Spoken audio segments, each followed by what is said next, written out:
Thank you. They're clapping for Jonathan's good looks here.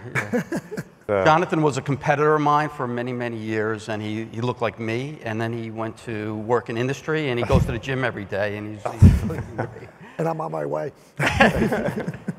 Yeah.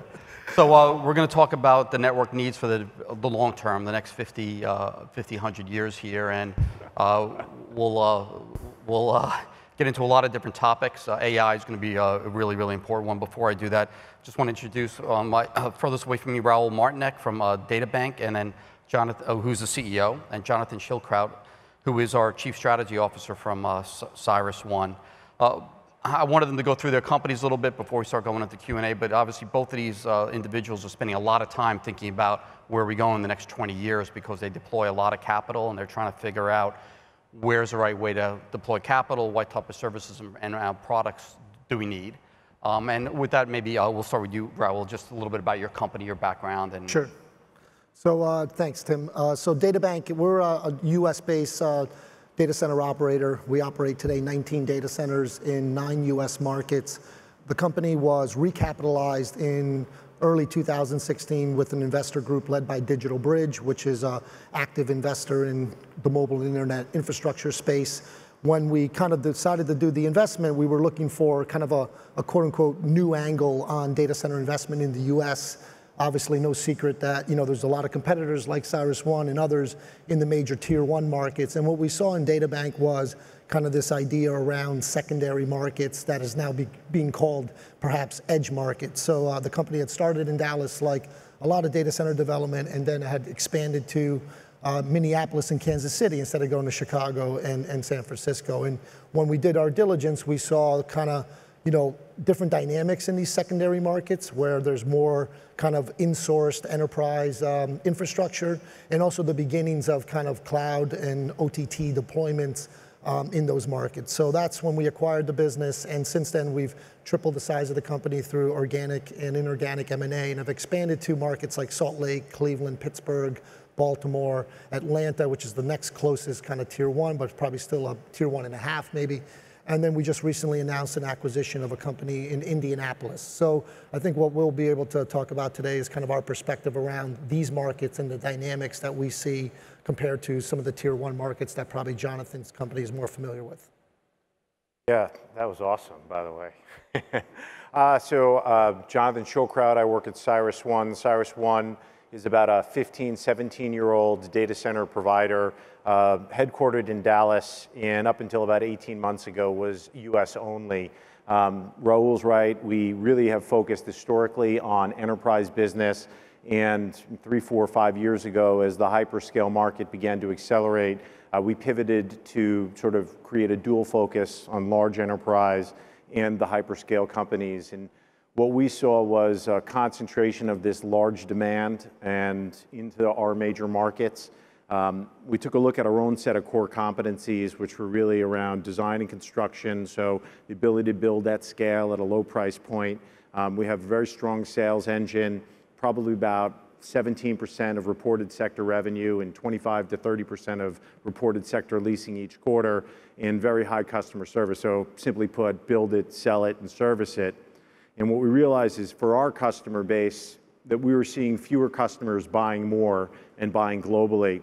And one of the critical elements for us in terms of the ability to drive down costs on those large scale builds was to really focus on the supply chain and place as much pressure on our suppliers to reduce cost. And we felt like it was only a matter of time before our customers began to do that to us. And in order to make sure that we were part of the long-term supply chain for those customers, we realized we needed to add global to our footprint.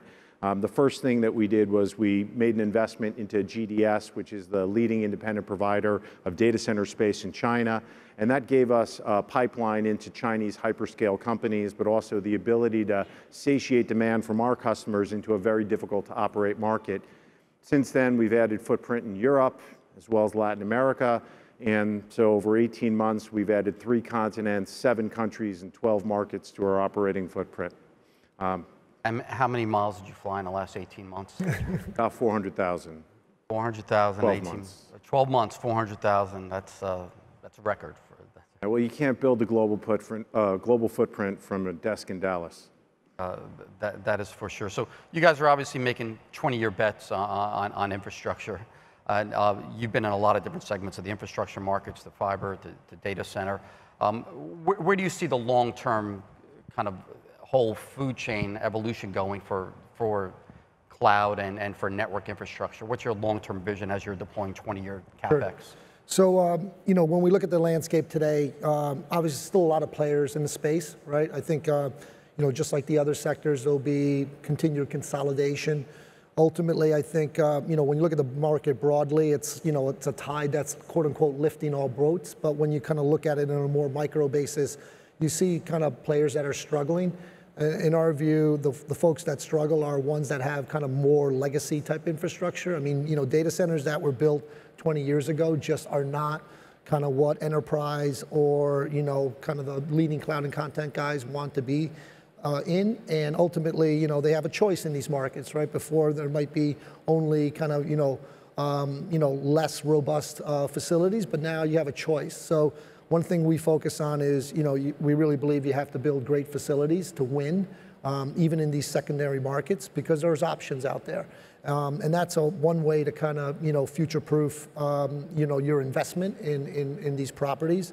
And then ultimately the second piece is around, you know, we're pursuing a bit of a hybrid strategy with managed services and some network capability that we think is something that is applicable in a subset of deals that we see in the enterprise space. And we think that helps us win those deals over just being kind of a space and power provider. So those are the two things we're seeing today. But, you know, ultimately, at least in the markets we're in, we still think they're several years behind where, you know, a New York market is or a Chicago market. So it's a little bit of going back in time a little bit, not too much, and, you know, just focusing on the fundamentals, you know, great quality, great service, and a good product set. And that's allowing us to win in 2019. Jonathan? Yeah, no, and I don't know if those markets are ever going to change. There's always, I think, will be demand for help in the ways that you guys provide it. You know, in the markets that we provide and to the types of customers that we provide our services to, the role of the data center has actually changed pretty dramatically over the last 15 years. You know, 15 years ago, we had a business that was dominated by enterprise, and really underneath that, it was financial services as the main driver of demand. And so as we built data centers, you know, we built great fortresses for these companies to house their IT infrastructure, but our data center, from an IT perspective, was the destination. And when you think about what the customers we go out and approach today, how they use our data centers is very different, right? 70% of our growth comes from hyperscale providers, hyperscale customers. And for these customers, our data center is not really the destination, but it's really part of a global logistical fabric for delivering their service to a group of end users.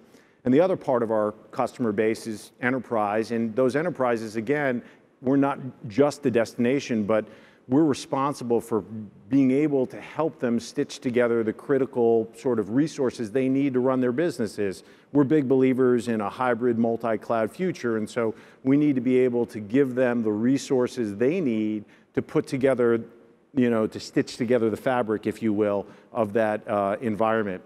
So when we think about sort of the 20-year investment path, it's really in that lens. And so more locations, but it's also more capabilities, and not necessarily that we would be providing them ourselves, but, you know, SDN, network capabilities, those are critically important to our customer base in order to, some customers to reach their end users and others to get to those resources which allow them to run their businesses. I've been coming around to this thesis more and more the last 6 months, that there's just a lot more network interconnectivity occurring inside data centers or between data centers, as opposed to building to building kind of historically. Is that an important conversation you're having with your customers, how they should re-engineer their networks? Well, so yes and no. So if you look back at CyrusOne, one of the things that we did early in our development was we built a nationwide sort of network connecting up our data centers. And that was really, again, to go after enterprise business. If an enterprise, a large enterprise business was running, you know, hot, cold, or two actives and a redundant, the goal was to provide network between those data centers and therefore it would make it easier and less expensive for those enterprises to use us for all 3 locations. And if you had all 3 locations, it would reduce churn and give you an incremental revenue opportunity. So that's great. Today, as we think about network capability for our customers, it's not just about getting between an active and a redundant location, but again, it's about getting to those critical cloud resources that these customers use. So SDN has become a very important component of what we are able to provide, and whether it's Megaport or Packet Fabric or other resources that allow those customers to get to the places they want. You know, when we talk about those things and we spend time sort of advising our customers, enterprise customers really, about putting together the network resources, the piece that I think that is often misunderstood is not just about cost, but it's about complexity. When you try to get to multiple different clouds, and not all clouds live in any interconnection hub, and so even if you want to go to an interconnection hub as a major launching point, you're going to end up going to a few. It creates a meaningful amount of complexity for them from a network management perspective. So we're trying to simplify, help them reduce costs, and in our effort in doing that is, again, helping providers like Megaport in our data centers reach those end users. And as Megaport, there's been a lot of uptake in or this SDN fabric, has been a lot of uptake by your customers? The growth has been beyond phenomenal. And what are you doing from a networking perspective, Raul? So similar to what Jonathan mentioned, I mean, we run metro networks in each of our data centers, markets where we have multiple data centers, and have a national MPLS fabric, again, to facilitate those exact type of use cases that Jonathan mentioned. Just early last year, we brought in Megaport into a number of our facilities, and we're seeing adoption, but it hasn't been kind of dramatic, to Jonathan's comment. And then perhaps it's an indication of kind of where these enterprises are in these secondary markets on their kind of cloud journey. Obviously, we think that, you know, the hybrid is the future, so we need to have that capability, but we're seeing more just pure metro type connectivity, or metro to the dominant interconnection point in the market, right? I mean, all these markets have a 350 Cermak or a 60 Hudson or Alameda, and those locations, we try to control them in certain markets, and we have, but in other ones we can't. So there's a lot of interest for our customers, either enterprise or kind of cloud and content, to get from where they want to be, our facility, to that interconnection point, because that's really where the peering's happening. That's where the access to all the networks happening. So slightly different, but I think it will probably evolve in a similar fashion. So these SDN networks, is there any degradation in latency or quality in any form that you're seeing? You know, I'm not sure that I can speak, too deeply on that, and I'm not sure we even run sort of comparative tests. I would just say that if it's a true latency-sensitive application, like financial trading or content distribution, it probably, SDN is not the solution. You know, the large majority of enterprise applications, whether it's an Office suite or a CRM or database management, don't require the latency that would financial services, again, or OTT. So it is a highly scalable and excellent solution for the purposes which it was intended to solve. Tim, if I could comment on that, one of the things we've seen, latency, and obviously that's a big word that gets thrown around a lot. A couple thoughts on that, right? So you got, I think, latency that is for web-facing applications. Let's say if you're, an internet company trying to reach consumers. We had an opportunity earlier last year with an ad tech company, which is probably one of the players in that space that is most concerned about latency. And they ended up deploying in Ashburn, in Dallas, and in Santa Clara. And they kind of showed us why they picked those 3 geographies. They had actually done extensive tests to understand, from a location in central region, how much of the US population they could hit under so many milliseconds. And it turns out that they felt Dallas was a better location than Chicago based on their tests. But for them, they needed, they obviously bid on things, and they have to, make a determination over, what banner you need to insert on that website as quickly as possible.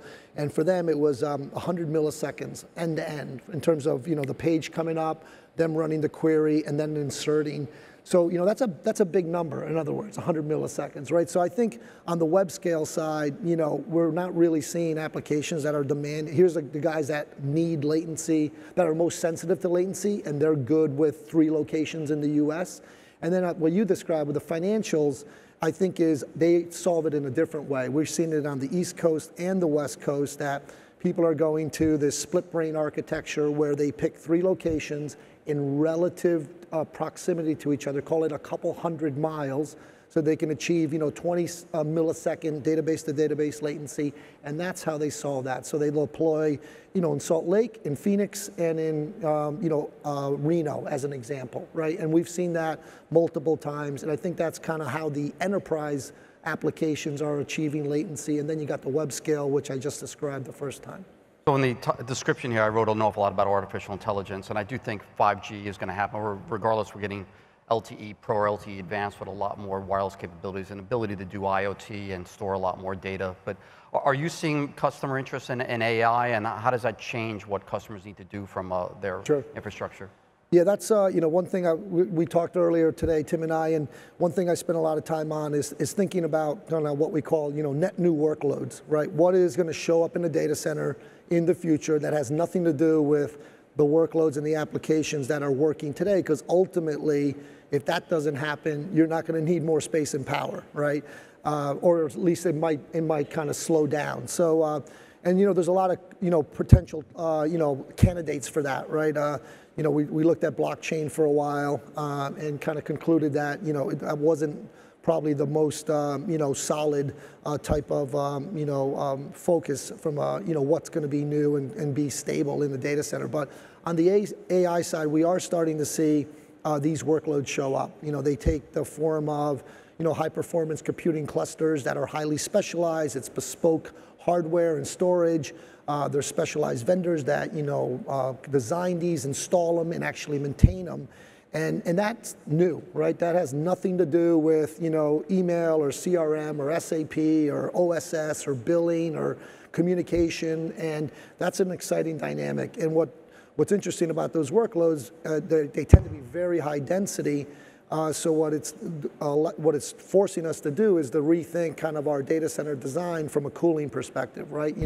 We've always wanted to get water out of the data center because water was bad, but ultimately air can only cool so much, and all of a sudden we're being forced to bring water back into the data center. So we're building a data center in Atlanta with Georgia Tech as our anchor customer. They're putting in supercomputing assets, and it has to be a water-based design to cool the racks at the level that they need and anticipate needing in the future. So I think that's going to be a shift that we're going to see over the next couple of years, where you're going to see a lot more water going into the data center to support these high-performance computing applications, which are really AI or deep learning.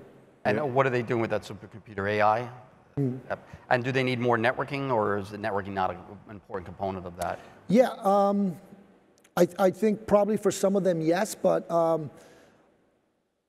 and again, there's not that many data points where I think at least the ones we've seen today, it's really taking data and making a business decision on it. It's not necessarily transmitting that data to another location. So it's not, I need this location. I need also, 50 pairs of fiber to, move that data out of the data center, right? That's that kind of term that we hear about data gravity, right? It tends to kind of happen in a closed ecosystem around that data center or in close proximity to it. Yeah. But this is all very, very new stuff in my view, and only a very, very small percentage of a kind of entities, enterprises in America, in the world, have the technical ability to leverage this technology. Yeah, and I think you asked a really good question around network, and I agree with a lot of what Raul was saying. Over time, the density is absolutely going up, and increased power density requires greater cooling, but sort of taking a half a step backwards in thinking about what's going on, there's a huge runway over the next several years just from cloud and the transition from IT. Agreed. And when you take a look at sort of the historical development of this industry, say over the last 15 years or 13 years, on average, the industry needed to invest maybe $6 or $7 billion of CapEx to support the growth of all of the companies that we had. And maybe 300-400 megawatts of global leasing was a great year. As we get into sort of this hyperscale cloud business and the beginnings of AI, we're seeing that accelerate. Last year, by our numbers, it's probably 820, 830 megawatts of leasing on a global basis. And during this period of time, we think it's $14 to $15 billion of CapEx a year to support the sector's growth. And we do see a lot of capital coming into the space. But when you start to think about AI, and PricewaterhouseCoopers and Anderson both have reports out, and they think AI is going to be a $14, $15 trillion opportunity in terms of value creation, right? So cloud today is about $100 billion, and it's going to be about $350 billion 5 years from now, and that lives inside a $3.5 trillion global IT spend. Now we're talking about 4x that from an AI value creation perspective. That's nearly as large as the GDP of the United States, right? That's how big AI is from an opportunity perspective. And even if AI were 10 times more efficient on power consumption than the cloud is, you'd still need to invest $25 billion a year in infrastructure to support that type of growth. So there's going to be way more money invested in order to support AI, and it's going to be invested in slightly different ways. But the question that you asked about networked and Raul's comment about data gravity are critically important, because the idea that data can come to compute is really becoming far-fetched. It's just data. Right now, business data is doubling every sort of 18 to 24 months. Personal created data is supposed to be 10x the size of business created data. Machine created data is supposed to be 50x the size of business created data. You're talking about so much data that it will, in fact, create that gravity effect. It will be impossible to move. Compute will have to come to the data and not the other way around. And when we think about data centers, right, as part of the real estate community, most of the time when we talk real estate, we're talking about location, we're talking about physical location, but in the data center world, there's another location that really matters, and that's logical location. And the important logical locations on the internet will have to shift given the amount of data that's going to be captured, analyzed, and used to drive decisions. So definitely there's going to be a tremendous amount of change over the next 10 or 15 years. Network will have to be a critically important part. I think it will not only be network, but how information traverses the network. That is, IP packets have a lot of sort of wasted overhead in terms of the packets themselves. That's going to have to be squeezed down so that you could move data more efficiently across networks. That is, right, light over glass is only going to move at a certain speed, so you're going to have to find a way of getting more from one place to another. But ultimately, the topology of the critical locations on the internet will also have to evolve. And where will they go to? Where are they now? Where will they shift to? Well, they're very centralized. CyrusOne data centers, I hope. There you go. We have time for 2 questions. Yeah, checks in the mail. Very good. We have time for 2 questions, and I know the table here at the front has got a very important one. Anybody else?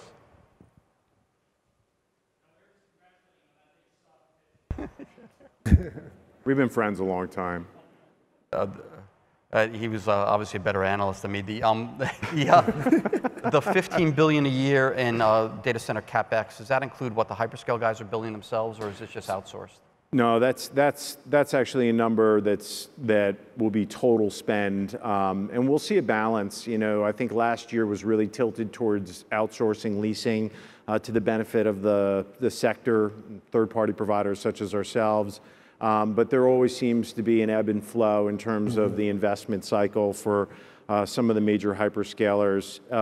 I would argue that markets where it's easier to build on your own, we'll see more of that. Markets where there are more challenges, whether it's in acquiring or permitting land or accessing power or network capabilities, we'll tend to see more outsourcing. And again, one of the big reasons CyrusOne has moved from being a US provider to being a global provider is that we know our customers need more help in other geographies around the world.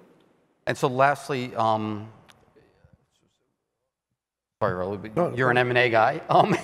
Where do you see the industry kind of consolidating down to in 5 years? What will the industry look like, the data center industry? Well, Raul is an M&A guy too. He's got a tremendous amount of experience on all facets of the business. But I'll say. I meant global M&A guy, yeah. Look, I don't know the answer, and I would argue that if you take a look at any sort of technology business throughout the course of history, whether it's cable or wireless or whatever, over time you saw consolidation down to 3 or 4, maybe 5 providers, and ultimately I would expect that to be the destination for our business, but maybe not RAUL's business per se. And so, I would expect that to be the path. I just don't think you're going to get there in 5 years. The reality is that there's times in history where there are dislocations, and I think we're actually at a point of dislocation now where private market multiples are so significantly higher than public market multiples that it creates an opportunity for financial buyers to come in, take part of the hyper-growth curve of a certain business, and even as the multiple compresses, the growth will still generate value for these investors, and then you probably ultimately get those assets into the hands of strategics. So it's maybe a longer period than 5 years. I would expect consolidation, but it probably doesn't happen that quickly. Yeah, I think, it will continue to happen, right? I mean, the bottom line is it's a very capital-intensive business, as you mentioned, and that means that scale is ultimately important. It's really a function now. Think about it, so much new capital came into the space in the last year and a half. Their business plan is what, 4, 5, 6, 7 years? People aren't probably going to be ready to throw in the towel sooner because they won't be able to. So I think it could last longer. It's probably more a 10-year dynamic before it goes down to what you see in wireless or what you see in cable or in fiber. Thank you, everybody. I apologize, I'm getting booted off the stage, but they'll be around right after if you want to touch base. Thank you. Thanks, Tim. Thanks, guys. Great Thanks, job. Tim.